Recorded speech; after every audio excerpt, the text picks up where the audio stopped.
to take the lead. But when I speak to other Americans about the Bangladeshi Hindus, you know what they ask me? They say, Dr. Benkin, if the situation is as bad as you say, why do we hear nothing from the Hindus themselves? Why do we hear nothing from India? And that's a pretty strong argument. Because in fact, there's a large Indian population throughout the entire world making tremendous noise, but not about this subject. You live in a democracy where people can raise their voices through legal means, but where is the voice for the Bangladeshi Hindus? We must make sure people know that we will not stand for the murder of the Bangladeshi Hindus, and that if we're not listened to, we'll come back tomorrow, and next week, and next year, and so on, and so on, and so on, until our cries are too loud to be ignored. It took little more than that to get the atrocities recognized in Darfur. And unlike those African populations, Indians can boast people in prominent positions. Do you know 2 governors of states in the United States are of Indian descent? It was 2 Hindus who invented the Benkin process. And Darfur became an issue because of a celebrity named George Clooney. Why can't it work for this issue? If we refuse to be silent, perhaps we'll rouse people like Brad Pitt and Angelina Jolie, who are taking their Hindu vows in India. Perhaps Hindu Julia Roberts will help them, but only if we speak out. And listen, we're talking about Bangladesh. This is not a great country. We're not talking about Iran or China. If we can't handle Bangladesh, how are we going to handle those other countries and those other issues? There's no internal dynamic among Bangladeshi leaders to stop the attack on its Hindu citizens. Only an outside force must convince them. Those who thought we should take the new government and give them time have found that giving them time only creates more victims. And if we give them time, we will create more victims. But Bangladeshi government is very vulnerable. Take my own situation in the United States. Do you know? In 2008, the United States imported $3.75 billion from Bangladesh. And Bangladesh had money, had a surplus with the United States that equaled 30% of their budget. Imagine what we could do with the Bangladeshis on this subject if we could increase or lower that figure. When I first encountered Bangladeshi officials in Washington, they wanted a free trade agreement with the United States. That hasn't happened because of a lot of hard work by a lot of people. And we've done it all on the basis of human rights. I can tell you, as a businessman, that no business in the United States will want to do business with a country like Bangladesh if it's known that they participate in ethnic cleansing. So what do? First, we must make sure that the United States passes no legislation favoring Bangladesh, and I'm watching this every day. We have to make sure people in Washington become aware of the fact, which I'm also doing. But, and this is very important, people here must make a noise so loud, must be outraged, must be angry so loud and so often that people in Washington cannot ignore you. So that when people ask me, where are the Hindus? I can point to the noises you're making in West Bengal.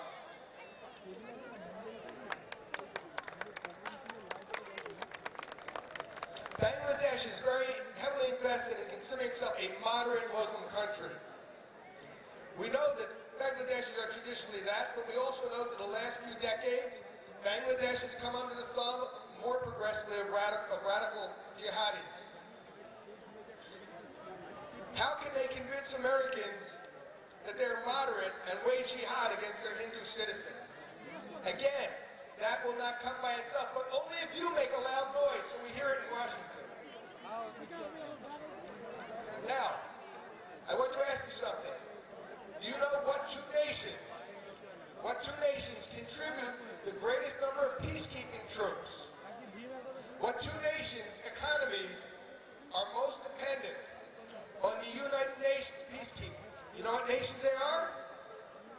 Pakistan and Bangladesh.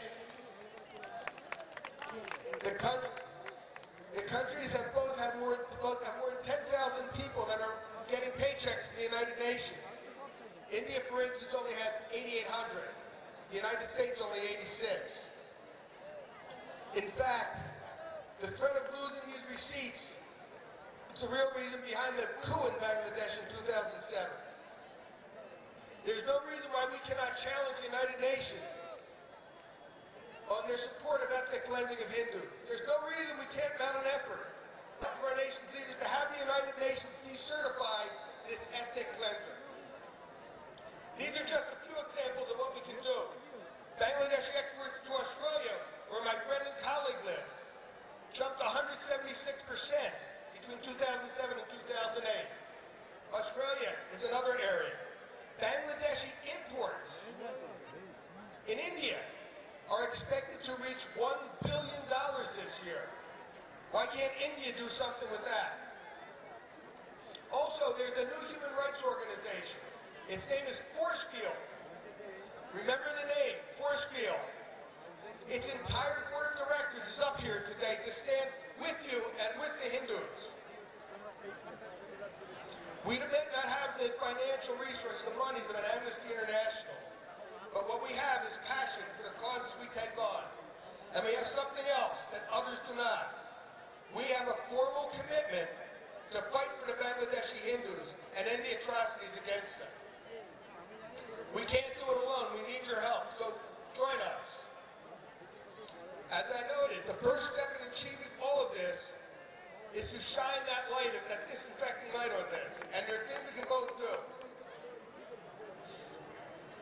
I hope that this year the United States Congress will hold hearings on the Bangladeshi Hindus. And from there we can move to other things like trade and peacekeeping.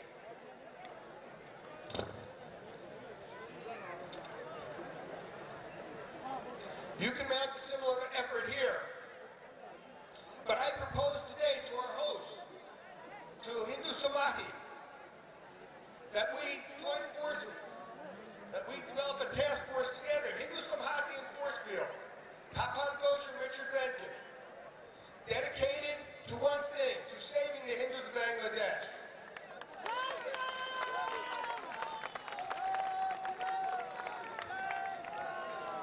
A task force committed to action, not words,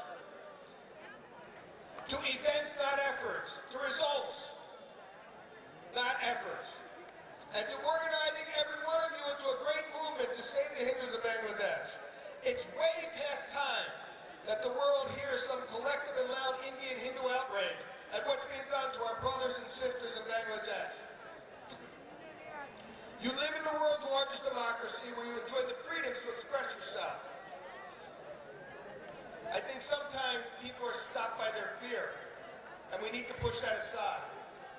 And I know the task seems daunting, but I can answer that if you will forgive this vegetarian one thing. I ask you, do you know how to eat an elephant? One bite at a time. Let's start today, working together for those small victories that will lead to bigger victories. We can do it, you can do it. Now I want to thank Tapan Ghosh and Hindu Samhati for the honor of being here with my brothers and sisters. I also want to thank two people with me, Miriam Jones and Amitabh Tripathi. Miriam Jones has come here all the way from Sydney, Australia. They, along with me, are the board of directors of Forcefield. Do not let anyone tell you that you are too small or that you are too alone to make a difference. That's not true, and we're living proof of that. Do not let anyone tell you that the only way to get people's attention is with a lot of money or influence. That too is a lie, and we're living proof of that. No, you do not need money and influence. What you need is a just cause, which we have, and the dedication and determination not to let anybody stand in the way of it.